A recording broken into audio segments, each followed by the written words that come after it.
Punia life science YouTube channel पर आप सभी का फिर से स्वागत है। आज हम बीएससी सेकेंड ईयर की book molecular biology and biotechnology के इम्पोर्टेंट 50 क्वेश्चन की स्टडी करेंगे, जो कि अभी रिसेंटली जो एग्जाम आएगा उसके लिए काफ़ी इम्पोर्टेंट है। तो देखिए क्वेश्चन नंबर 1, आणविक जीव विज्ञान शब्द का प्रयोग सर्वप्रथम किसने किया? तो इसका सर्वप्रथम प्रयोग किया था वॉरेन वीवर ने। One gene one enzyme theory किसने दी? जी बीडल व ई टोटम ने। सेंट्रल डॉगमा थ्योरी किसने दी? क्रिक ने। न्यूक्लिन शब्द किसने दिया? फ्रेडरिक मिस्चर ने। न्यूक्लिक अमल शब्द किसने दिया? रिचर्ड अल्टमैन ने। डीएनए की डबल हेलिक्स स्ट्रक्चर किसने दी? वाटसन एम क्रिक ने। चारगॉफ नियम क्या है? According to this rule adenine equal to thymine and guanine equal to cytosine. Adenine द्विबंध से थाइमिन से, जबकि ग्वानिन त्रिबंध से साइटोसिन से जुड़ा रहता है। प्यूरिन एवं पिरिमिडिन क्षारक कौन से होते हैं? तो प्यूरिन तो एडेनिन और ग्वानिन, जबकि पिरिमिडिन क्षारक होते हैं cytosine, thymine and uracil. Then फिर ओपेरॉन मॉडल किसने दिया? तो ओपेरॉन मॉडल जैकब एवं मोनार्ड ने इस्चीरिया कोलाई बैक्टीरिया में दिया।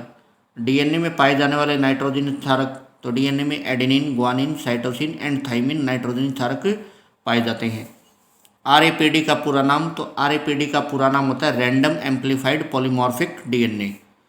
साउथर्न ब्लॉटिंग टेक्निक किससे रिलेटेड है? तो डीएनए के सेपरेशन या विश्लेषण से रिलेटेड है। नॉर्थर्न ब्लॉटिंग टेक्निक किससे रिलेटेड है?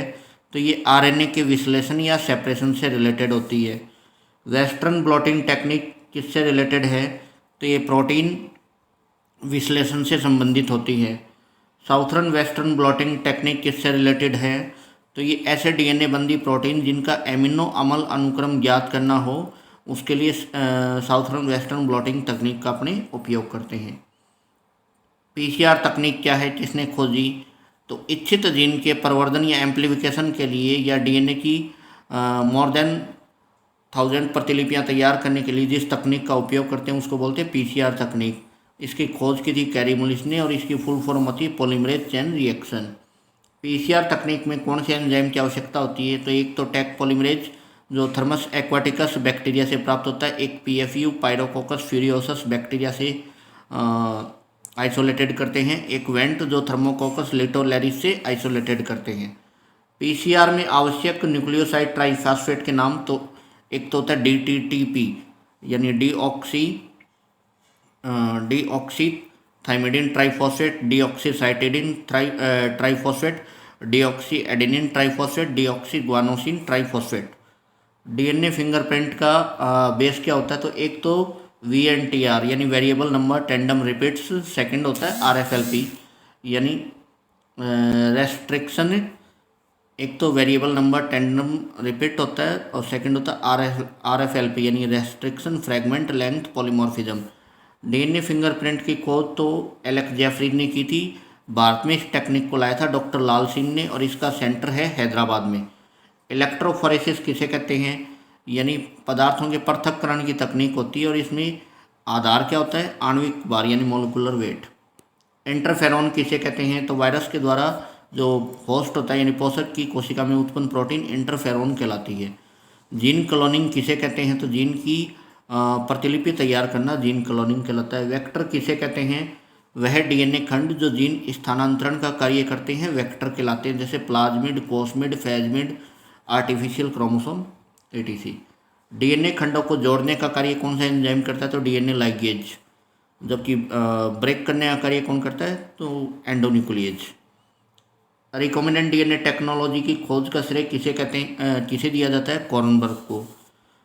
फादर ऑफ जेनेटिक इंजीनियरिंग किसको मानते हैं? पॉल बर्ग को, कि इन्होंने SV40 नामक जीन का सिंथेसिस किया था।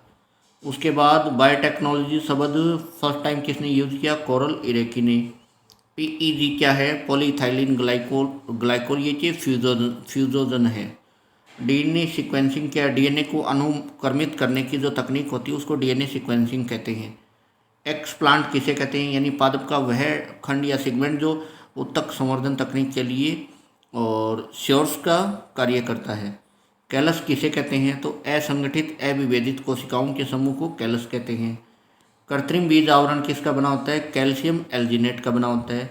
हाइब्रिडाइजेशन किसे कहते हैं? तो सामान्य केंद्रक युक्त प्रोटोप्लास्ट का केंद्रक रहित प्रोटोप्लास्ट से संकरण की क्रिया हाइब्रिडाइजेशन कहलाती है।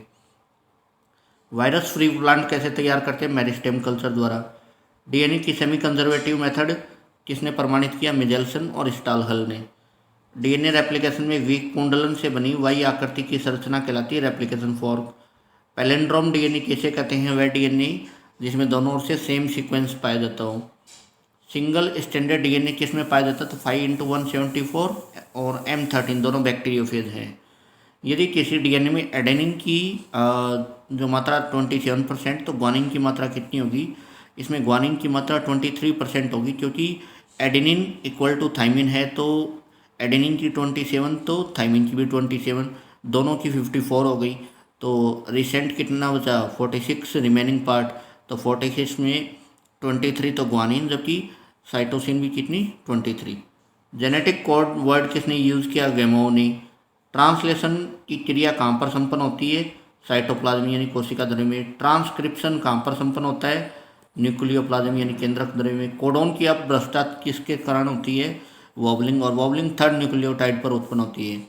ट्रांसफर आरएनए में पाए जाने वाले क्षारक लूप हैं, एक तो डाईहाइड्रोक्सी यूरेसिल राइबोसोमल साइट पे पाए जाते हैं, ये असामान्य क्षारक लूप होते हैं, एक टीसाइसी एंजाइमेटिक साइट पर, और एक होता है एंटीकोडोन लूप मैसेंजर आरएनए के संपूरक होता है। कोशिका का लेबर किसे कहते हैं? ट्रांसफर आरएनए को। अनुलेखन किसे कहते हैं? ट्रांसक्रिप्शन किसे कहते हैं? डीएनए टेम्पलेट पर आरएनए के सिंथेसिस को। क्रायोप्रिजर्वेशन टेक्निक क्या है? यानी पादप उत्तक को -196 डिग्री सेंटीग्रेड टेम्परेचर पर लिक्विड नाइट्रोजन में रखना। प्रोटोप्लास्ट कल्चर किसे कहते हैं? यानी भित्ति रहित नगन जीव द्रव्य को पोषण या संवर्धन माध्यम में संवर्धित करवाने की प्रक्रिया। अनुलेखन कहाँ पर संपन्न होता है? कृत्रिम या संपुटित बीज की निर्माण की अवधारणा किसने दी? टी मुरासिज ने दी थी। किसने? टी मुरासिज ने। तो आज बेटा अपन ने 50 important question molecular biology and biotechnology book के जो बीएससी प्लांट टिश्यू कल्चर वाली जो बुक है बीएससी सेकेंड ईयर में, उसके किए हैं। तो ये बेटा एग्जाम की दृष्टि से काफ़ी इंपॉर्टेंट क्वेश्चन है, तो इनको ज़्यादा से ज़्यादा शेयर करें, लाइक करें, और नेक्स्ट वीडियो में इनसे रिलेटेड अपने और भी लेके आएंगे। और प्लीज़ चैनल को लाइक, शेयर और सब्सक्राइब ज़रूर करें। धन्यवाद।